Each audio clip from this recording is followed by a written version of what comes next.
আসসালামু আলাইকুম রহমতুল্লাহ। প্রিয় খামারি ভাই বোনেরা, সকালে কেমন আছেন? আশা করি ভালো আছেন। দেশ এবং দেশের বাইরে থেকে যারা ভিডিওটি দেখছেন তাদের সকলকে স্বাগতম।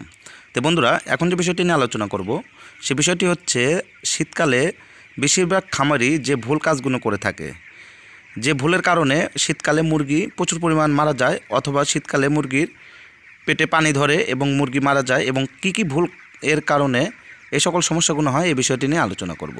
তো চ্যানেলে নতুন হয়ে থাকলে অবশ্যই চ্যানেলটিকে সাবস্ক্রাইব করে সঙ্গে থাকবেন। আর যারা সাবস্ক্রাইব করছেন তাদেরকে অসংখ্য ধন্যবাদ। ভিডিওটি না টেনে সম্পূর্ণ ভিডিওটি আপনারা দেখবেন। তো কিছু আপনাদেরকে ছোট কিছু পয়েন্ট আপনাদেরকে বলবো। অবশ্যই আপনারা এই পয়েন্টগুলো লিখে রাখতে পারেন অথবা আপনারা ভিডিওটি ডাউনলোড করে রাখতে পারেন। যে পয়েন্টগুলো হচ্ছে, প্রথম যে ভুল কাজটি করে থাকে, ধরুন যে বেশিরভাগ খামারি ভাবে যে এখন শীতের কাল, যেহেতু গরমকাল না শীতের কাল, শীতকালে আমার যে একটা মুরগির শেড আছে, এই শেডে আমার মুরগি ধরুন 1000 পালন করা যায়। আমার যে শেডটা আছে এই শেডে 1000 মুরগি পালন করা যায়। সেক্ষেত্রে কীভাবে তারা যে আমার এই 1000 শেডে আমি মুরগি নিয়ে আসবো হলো 1500।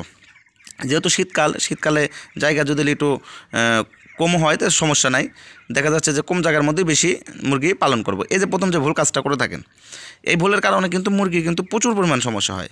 যেমন আপনি ধরুন 1000 মুরগি পালন করতেছেন একটা শেডে, সেইখানে যদি আপনি 1500 বাচ্চা নিয়ে আসেন কি 1400 কি 1300 বাচ্চা নিয়ে আসেন, সেক্ষেত্রে দেখা যাচ্ছে যে মুরগি যখন বড় হবে তখন কিন্তু আপনার জায়গার পরিমাণ কিন্তু বেশি দরকার, কিন্তু সেখানে জায়গা কিন্তু কমে হওয়ার কারণে মুরগি কিন্তু অনেক গাদাগাদি হয়ে যায়। গাদাগাদি হওয়ার কারণে কি সমস্যা হচ্ছে দেখেন, মুরগির লিটার নষ্ট হয়ে যাচ্ছে। যারা লিটারে পালন করেন দেখা যাচ্ছে বেশিরভাগই লিটারে পালন করে, যে কারণে মুরগির লিটার কিন্তু নষ্ট হয়ে যায়।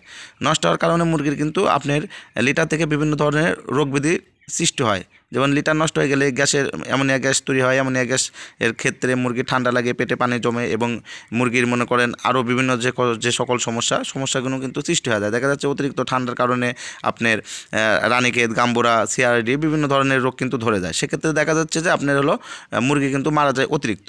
এটা কিন্তু প্রথম ভুল কাজ। যে সকলে কিন্তু এটাই ভাবে যে 1000 মুরগি যে শেডে পালন করা যাবে সে শেডে শীতকালে আমি 1500 মুরগি পালন করব, বেশি লোভ করতে যায়। এই যে বেশি লোভটা করার কারণে কিন্তু প্রথমেই ভুল কাজটা করে থাকে।